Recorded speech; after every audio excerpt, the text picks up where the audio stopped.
আমার বাড়ির সামনে ছোট্ট একটা জায়গা ছিল, সেখানে আমি একটু গাছপালা লাগাতাম।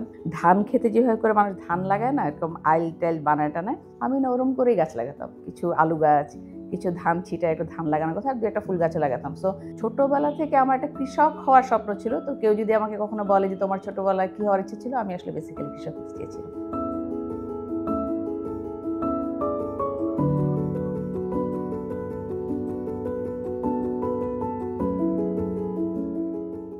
এইটিজ 90s যেরকম সহজ সরল একটা শৈশব থাকে মানুষের, ওরকম একটা সহজ সরল স্বাভাবিক শৈশবই আমার ছিল। 3 ভাই 1 বোন, এরকম একটা পরিমণ্ডলে বেড়ে ওঠা। একটু ছবি টবি আঁকতাম।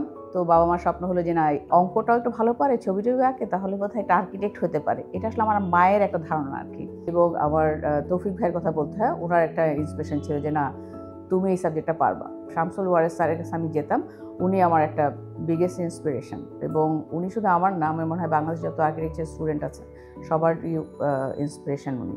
তারপর আমি যখন প্রফেশনে আসি, তখন আর্কিটেক্ট রফিক আজমের অফিসে আমি প্রথম আমার প্রফেশনাল লাইফ শুরু করি। সবসময় যেটা হয় যে ডিজাইনের ক্ষেত্রে আমি গাছপালাটাকেও বিল্ডিংয়ে ইনকর্পোরেট করার চেষ্টা করি। আর ডেজার্টের মানুষ একভাবে তার আবহাওয়ার সাথে যেভাবে অ্যাকাস্টাম, আমরা সেরকম এখানে যারা হট হিউমিডের লোকজন আমরা, বা মনসুন ক্লাইমেটের লোকজন, আমরা যেটা হয় যে আমাদের এই ক্লাইমেটের সাথে কিন্তু আমাদের অ্যাক্লামেটাইজেশন হয়। তো গাছও কিন্তু সেরকম। আমরা অনেক সময় কি ল্যান্ডস্কেপের কথা বলে, গাছের ডিজাইনের কথা বলতে গিয়ে আমরা যেটা করি যে ফরেন গাছ নিয়ে আসি। সো ওকে অনেক টেক কেয়ার করতে হয়, ওকে আননেসেসারি অনেক কন্ট্রোলড এনভায়রনমেন্টের মধ্যে গ্রো করতে হয়। কিন্তু আমি যদি আমার লোকাল প্ল্যান্ট সিলেক্ট করি, আমাদের নেচারের যেসব গাছ, সেটা হয়তো অনেক ইজিলি গ্রো হয় এবং সহজে হবে, কারণ এই নেচারের যেহেতু গাছ। তো আমার যেটা হয় যে আমি ডিজাইন করার সময় খুবই প্রেফারেন্স থাকে আমার যে লোকাল প্ল্যান্টস দিয়ে আমি ডিজাইনটা করবো আর কি।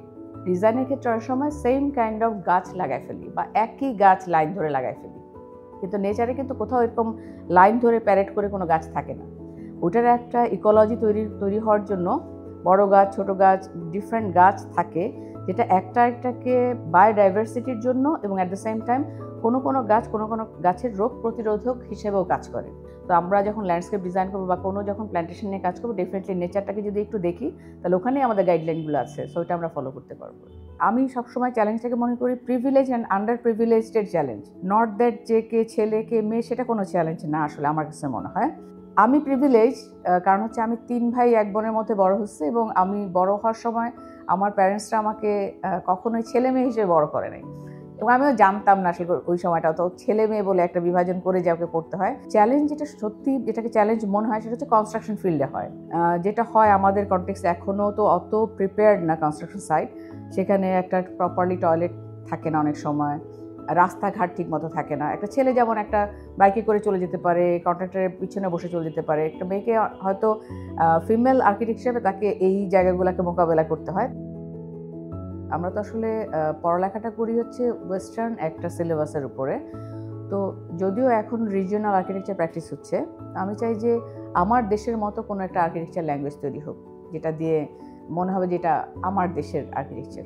আমার মনে হয় যে আমার খুব ইচ্ছা যে এগ্রিকালচারকে রিলেট করে কোনো যদি আর্কিটেকচারাল একটা সলিউশন আমরা আসতে পারি, ওর কোনো জিনিস আমার একটা আগ্রহ আছে। আমি এখনও কমপ্লিটলি ডিফাইন করতে পারি না আমি কী চাই, কিন্তু একটা স্বপ্ন আছে যে এটা নিয়ে আমি একটা কাজ করব।